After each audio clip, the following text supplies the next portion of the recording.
Hello and welcome to the Quoted Interview Series, where we get to the bottom of what's top of mind with rock stars in the media landscape, reporters, editors, journalists, anybody who is making the news happen and following the news. I'm your host, Lou Carlozo, coming to you from the beautiful Quoted Quonset Hut in Chicago. And on today's show, all the way on the opposite coast, we have Katherine Tangalakis-Lippert, a senior reporter at Business Insider, one of my favorite publications as a finance writer. She's based in the Santa Barbara, Santa Maria area of California. Katherine, I would describe as a curious, adaptable storyteller with a knack for uncovering the truth and turning it into content people actually want to read, watch, and share. From breaking news that unfolds by the minute to deep dive investigations that take months, she thrives on producing accurate, compelling stories that connect with audiences and drive results. Katherine has led newsroom teams of up to 8 reporters and editors, wow, managed sensitive source material, and brought ambitious original stories into the public eye. Her work spans industries and formats, news articles, B2B marketing campaigns, blogs, newsletters, and social media. And she's helped grow audiences organically across multiple platforms. Hopefully, she's going to grow this platform a little bit today. Katherine, welcome to the Quoted Interview Series. Thanks, Lou. Appreciate you having me. I love the fact that you're working in finance. Vested, the parent company of Quoted, has deep roots in the financial journalism world. And I have a banking podcast, Bankadelic, and I love the beat. I also realize that for all of us, there's nothing that you could describe as a typical day. Having said that, I'm going to ask, what's a typical day like? And if it varies a lot from one day to another, you can just make a condensed version here for the viewership. Sure. So it does vary widely day to day. I am on Business Insider's business and trending team based out here in the West Coast. So anything, the big storyline of the day, whatever that is, we're usually chasing after it, whether that's recently the Rob Reiner tragedy, or if it's a Tesla earnings, or lately has been a lot of workplace culture stories around AI and how RTO mandates, things like that. But when there's not a big storyline for me to be chasing, I'm focused pretty squarely these days on the food and restaurant industries, particularly things like Starbucks, and sometimes McDonald's, tracking how and what we like to eat. And so that could be anything from the protein launch at Starbucks to lately I've been doing some stories about how Gen Z is drinking quite a lot less and how that's shaping the restaurant and bar industries. So it can vary pretty widely, but those tend to be some of the things I'm focused pretty closely on. Fascinating. And of course, with Starbucks and McDonald's, there's been so much news to follow. The last 2 CEOs of McDonald's have gotten into huge trouble, one being incompetent, one being, I guess, a little lecherous. And then at Starbucks, all of the union busting that's been going on, and with the new CEO, a lot of controversy there, but also just following, as you said, those trends. What do people like to eat? What do they like to drink? What are the new menu items that are the hits? So it sounds like it's a very rich turf to cover. And I love to eat. So Who doesn't? I mean, that's the best part of it. And then unfortunately, I leave every shift hungry, craving something new. So I'm grateful to be a pretty decent cook. So we follow up every story with a fun new recipe. that's great. That's great. Now, within the work you do at Business Insider, right, there have got to be some really rewarding aspects of the job that keep you there as a senior reporter, that keep you going. What are some things that you really enjoy about the work year in and year out? I'm curious. So that's the thing that drives me most every day is, and that's the thing that I love most about journalism as an industry is that I get to feed that part of myself all the time. I get to talk to people who are smarter than me, who have a different vantage point than I do, and kind of think about the world a little bit differently. So day in and day out, part of that, is really getting to experiment and try new things that may or may not work, new formats, whether that's video journalism or gearing up with our social team, trying to do things like that. So it really kind of activates that part of my brain that needs new, needs novel, and then also just craves new experiences and kind of expanding my horizons that way. I also am, very lucky to work with an incredible team. Our West Coast team is tiny but mighty. We're about what, 4 or 5 people, 2 editors these days, and we've gotten really close knit over the years. So being able to work with people who I really trust with my ideas and to kind of spitball and make me better, is rewarding every time I log on. I love it. I absolutely love it. And I think you've touched on a theme that we don't hear enough about within the industry, which is newsroom culture. I worked at a newspaper where it really was a fantastic experience getting to interview so many prominent people and had some good friends and colleagues, but there was some serious clickism going on. We had the fourth floor where all of the news and metro reporters were. And I've made friends with one guy, really close friends on the fourth floor since leaving the Chicago Tribune. And then on the fifth floor, there were all the features writers. And so this friend of mine, and I've actually had him on the interview series, Mark Jacob, outstanding political reporter, said to me, "Yeah, you guys on the fifth floor, you weren't real journalists." Oh, jeez. What do you mean, Mark? Now, excuse me while I get back to my cat fluffing story. But yeah, I mean, there is something to be said for how culture influences things. So at the Chicago Tribune, we had this incredibly bifurcated, split culture, and it wasn't healthy. Whereas if you're in a place, I love that phrase, tiny but mighty. That is fabulous. It doesn't have to be a huge team if you're all fighting together, if there's camaraderie, a sense of people helping each other. Wow, I've got to think that makes it worth going to work every day. It certainly helps. Business Insider has been really tremendous in that regard, especially for a national newsroom. It can be easy to fall into kind of silos and just work exclusively with your team. And I do work primarily with these, small four or five folks, but Business Insider is not stay in your lane newsroom, and I really appreciate that. I've worked with our enterprise team and our tech team, and the way I got into the food and restaurant beat was, collaborating with our retail team. So being able to have that kind of camaraderie across the newsroom is something I really appreciate and have really valued as I've built my career here. The business journal that I came from prior was a little bit more of that established, here are the roles, here are the people who do things, and Mhm. there wasn't a whole lot of room for growth or experimentation. So BI is scrappy, and that is kind of reflected in how we approach things very much give it a shot. If it doesn't work out, it doesn't work out. We'll kind of learn and iterate. And one of our kind of phrases here in the newsroom is to get better every day. And we really try to embody that, to be honest. And I have found with the folks that I now have worked with for, I mean, since 2022, coming up on 4 years, it really is kind of core to how we approach the work and get easier when the industry has been in a rough spot. And it's not like things like layoffs or things like that haven't hit our newsroom. They have. I mean, I think I've been through what, 3 or 4 rounds, and they don't get easier, but it very much makes a difference when you really respect and trust the folks that you're working with, and that you've got each other's backs at the end of the day. That's that. I mean, you can't do this work bravely and courageously the way we have to, and to speak hard truths without knowing that somebody's going to catch you on the other end. So, Absolutely. Nobody makes it alone.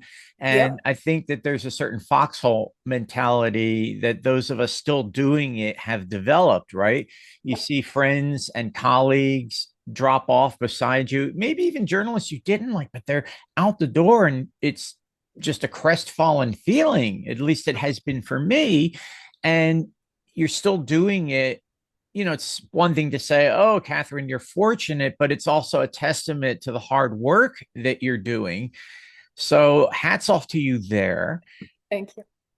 And Speaking of hard work that you're doing, I'd be curious. You mentioned a broad range of things. Some of them you're covering, some BI is covering, the Rob Reiner tragedy, and what has been going on the food beat with McDonald's and Starbucks, as you mentioned.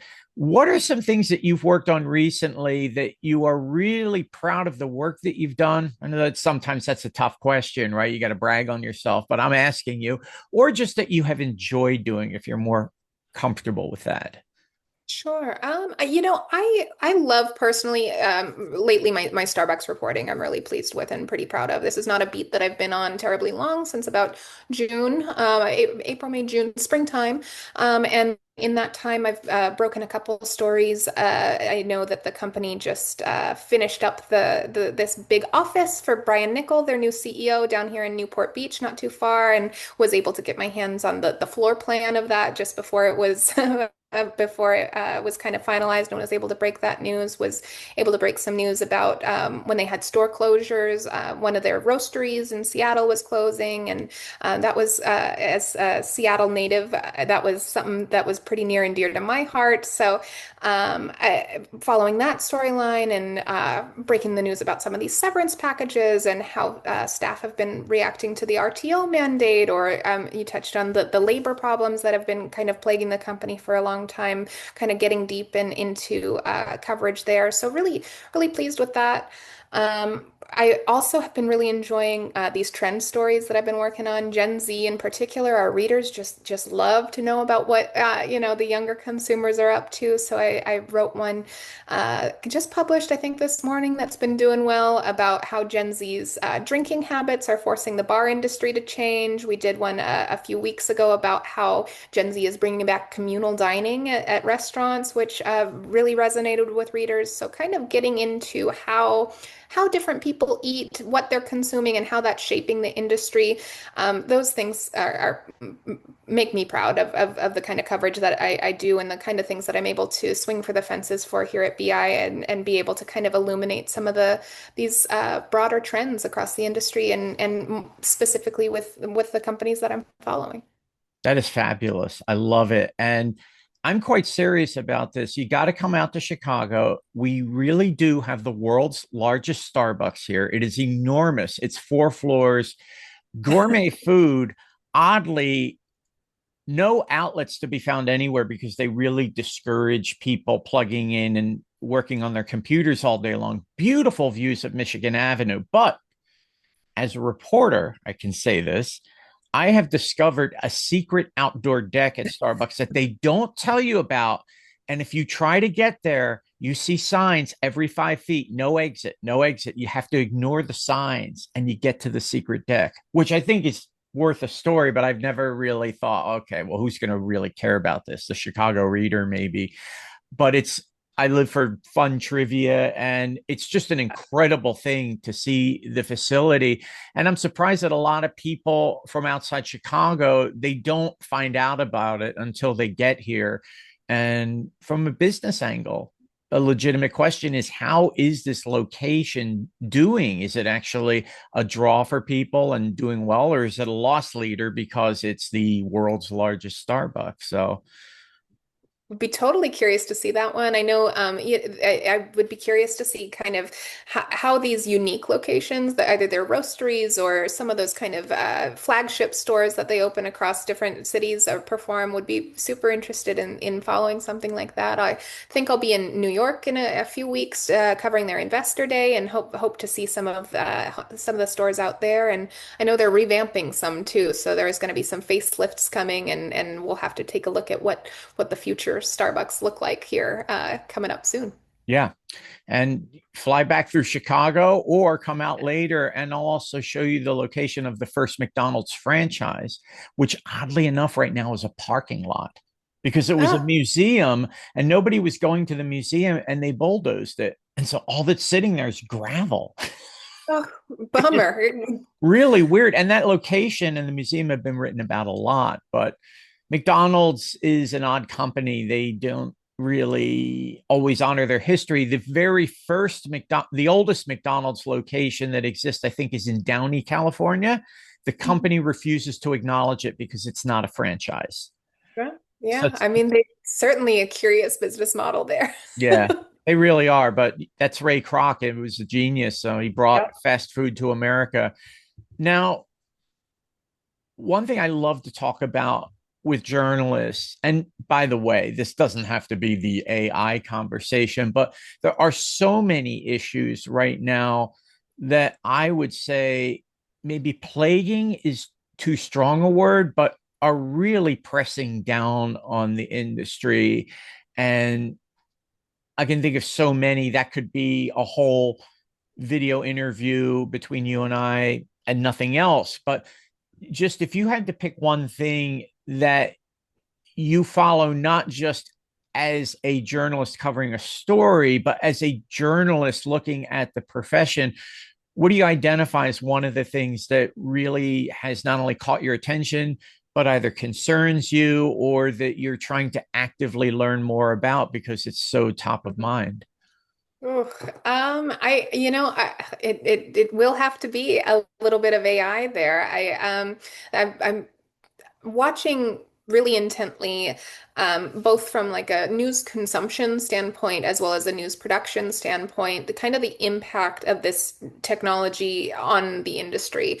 From as someone who reads and enjoys reading and has to consume the news to stay informed of things, I find it trickier and trickier to identify truth and reality and what's AI generated and what's not. That in and of itself is fascinating and troubling. But then also seeing how newsrooms are really pushing for the adoption of this technology in ways that are also kind of alarming and troubling and untested. So I am fascinated, but also watching with my mouth a little agape in horror, how these the kind of worlds are going to collide, and then simultaneously trying to experiment with it on my own, trying to see if there are ways that ChatGPT can streamline my workflow or help me brainstorm better. I've been using it lately as like a writing partner of what's another word for this thing that I'm trying. Can you say this in a smoother way? Or and frequently it mostly just spits out a worse first draft, but at least I can kind of go from there. So I could help you with that too. yeah, exactly. If I need a garbage draft, then we can go that way, and that's all right. You want garbage? I'll give you I'll garbage. give you Just send that garbage. draft to me. It'll come back even worse than it was originally. Even though it was pretty good originally, I'm going to turn it into garbage. Yeah, it can ruin a good draft in a heartbeat if that's what you need. So Yeah. I think one of the things that it's happening now, and yet it's a no-win situation because of how people look at AI, right? So if you're working with AI on stories, you don't want to acknowledge it publicly because even though you're not a cheater, you might be branded as a cheater if you put on your story, I wrote this with the assistance of AI, and people are going to go, right. If you don't use it and identify yourself as such, you become a Luddite. Well, geez, why yeah. isn't Lou using this technology? Get with the program. Chat GPT has been around for years. Mhm. And so it seems that the only alternative for a lot of journalists is to just keep quiet about it and not tell people whether you're using it or not using it. But the trouble there is that when you got a lot of journalists walking around in a dark room, bumping into each other, there's no real shared dialogue about how to best use this tool, what's ethical, what's not ethical, because I'm going out on a limb here a bit, but I think that enough reporters are using it at this point that there's nothing to be ashamed of. It, to me, in some senses, it's like Wikipedia that talks, right? When Yeah. Wikipedia first came out, oh, Wikipedia. Before that, when it was the internet, oh, the internet, that's cheating. And no, it's just a tool. And as a musician friend of mine once said, it's a little weird, but he said, if you have an axe, you can use it to chop down wood or kill someone. Yeah.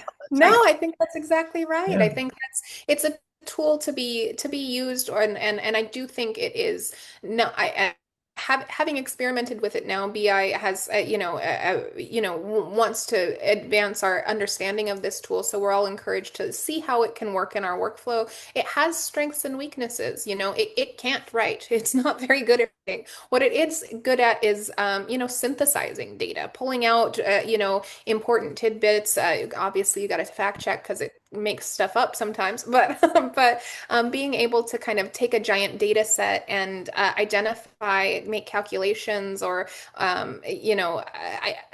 recognize percentage changes that for me, granted, I'm have to count on my fingers. So being able to have something else that can be a little bit more reliable in that regard is helpful. So it really is about finding where its strengths and weaknesses are. And I think we're going to see it, we're likely going to see it improve and become, pretty integral. But I don't see it doing the job of actual reporting. I still see that pretty human centered, as being able to chat with somebody, identify who's lying and or stretching the truth, or ask poignant questions that get people to say things that they hadn't really thought of before, or glean some new insights from folks. So that it's I would say a tool in a journalist's knapsack rather than a replacement in any kind of way.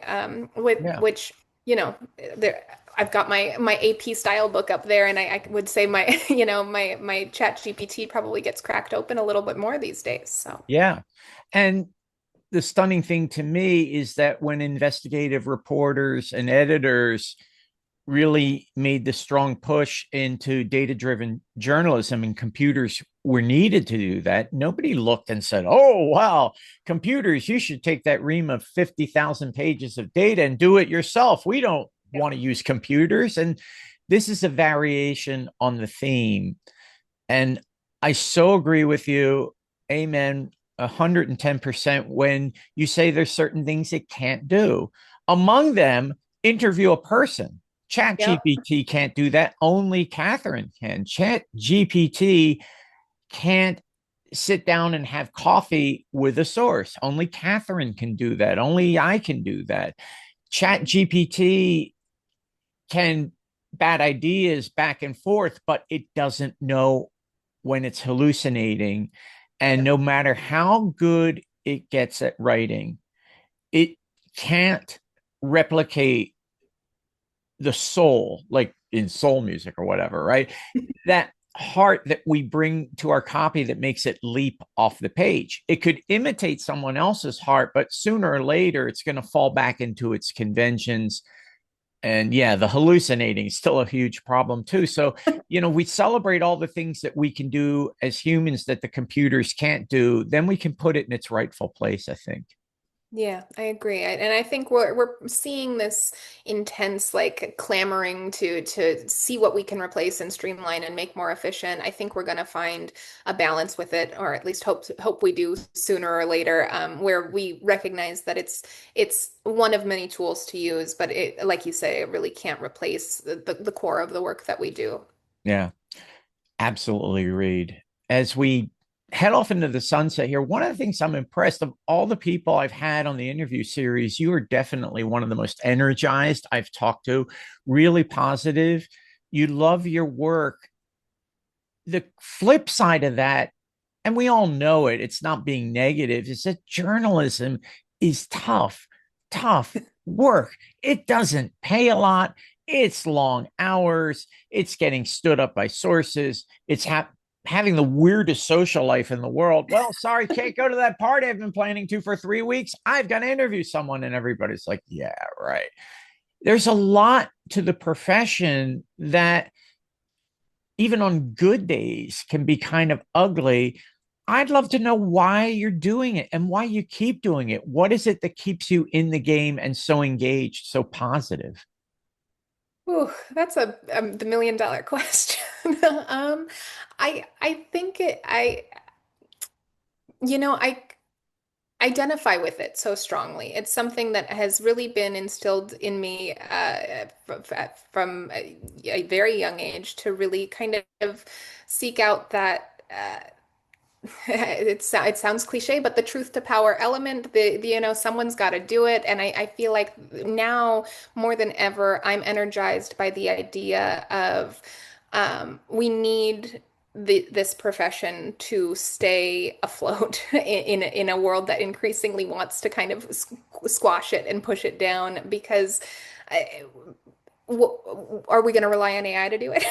You know, so I think there's some a little oppositional defiant part of me that's like, I'm going to do this even though it's hard, even though, I'm getting hung up on 40 times a day because it feels like the right thing to do. And it feels like rather than sit back as an observer, as a passenger watching the news happen, it gives me a sense of helping and like meaning to be able to contribute to helping push the news forward rather than just kind of observe. I think of, we were there on October 7th and we were there, during on January 6th and we were there during these big tragedies and instead of just kind of watching in horror seeing things play out, we're able to kind of jump on, pick up the phone and start making meaning and help explain and help audiences understand what's going on. And for that's what I think helps push me forward to kind of continue doing it even on the hard days. Is I would rather be doing that than doom scrolling on my phone all evening because I'm going to be paying attention either way. But if I'm, helping to make meaning, then I'm doing something right. So it's certainly not easy. It's certainly not something that is without its bad days. The bad days are sometimes more frequent than the good days, but it's worth it, I think, in the end. It's pushing you forward, but in the outstanding work that you're doing and all of this energy, you're pushing the profession forward in your own way, in your corner of the universe. And I've loved talking to you. If I'm allowed to have people back on the video series, I'd love to have you back on. There's so much more we could be talking about. Katherine, thank you so much for taking the time out of a very busy schedule to do this. All the time. Well, thank you, Lou. I really appreciate it. Thanks for chatting with me. Katherine Tangalakis-Lippert is a senior reporter at Business Insider. She is based in the Santa Barbara, Santa Maria area in California, the Golden State. Be sure to look for Katherine on LinkedIn and please check out her outstanding work that she does at Business Insider. Thanks for tuning into the Quoted Interview series. Our producer in Chicago is Ken Montone. A special thanks to the co-founders of Quoted, Dan Simon and Matt Neller. Thanks as well to Kelly Jura and Ashlyn Anderson. Our Columbia College intern is the one and only Jacob Areza. Don't forget, Quoted is the world's #1 platform for bringing journalists, PRs, and subject matter experts together, not just in service of the story, but in the spirit of building community and connections. I'm Lou Carlozo, the editor-in-chief of Quoted, your host. And please remember to check out my financial services podcast, Bankadelic, which you can hear via Apple Podcasts and SoundCloud. Until next time, stay true, stay tuned, and stay suddenly connected.